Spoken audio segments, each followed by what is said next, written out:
ನಾನು ಕಶ್ಯಪ ಬ್ರಹ್ಮನ ಮಗ, ತಿದಿಗರ್ಭ ಸಂಜಾತ ಚತುರ್ಮುಖ ಬ್ರಹ್ಮನ ಮೊಮ್ಮಗ, ವಿಧಾತರಿಂದ ವಿಧಿ ಬರಹವನ್ನೇ ಬದಲಾಯಿಸಿ ಮರಣವನ್ನೇ ಮೆಟ್ಟಿ ನಿಂತ ಮಹಾವೀರ.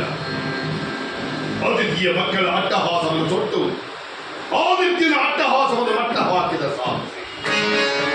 ಆತಳ ವಿತಳ ಸುತಳರ ಸಾತಳ ತಳಾತಳ ಮಹಾತಳ ಪಾತಾಳಗಳನ್ನು ಪಾದದಡಿಯಲ್ಲಿ ತುಳಿದಿದ್ದ ಪರಾಕ್ರಮಶಾಲಿ. ಅಡಿಯಿಟ್ಟರೆ ಗೆಳೆಯುವುದು ಭೂಮಿ, ತಲೆಯುತ್ತಲೆ ಮೆಚ್ಚುವುದು ಭಾನು, ಕೈಯೆತ್ತಲು ನಡುಗುವುದು ಸುತ್ತಿ.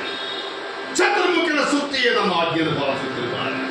ಯಾಕಷ್ಟೇ ನನ್ನ ಮಗ, ನಾ ಜನ್ಮ ಕೊಟ್ಟ ಮಗ, ನನ್ನ ವಂಶವನ್ನೇ ಬೆಳಗಬೇಕಾದ ನನ್ನ ಕುಮಾರ, ನನ್ನ ಆಶಾಜ್ಯೋತಿಯಿಂದ ಎಂದು ನನ್ನ ಮನಸ್ಸಿಗೆ ನೆಮ್ಮದಿಲ್ಲವೆಂದರೆ ಛೈ, ಇದೊಂದು ಬದುಕೆ, ಇದೊಂದು ಜನ್ಮವೇ, ಎಂತಹ ದುರ್ವಿಧಿ, ಎಂತಹ ದುರ್ವಿಧಿ.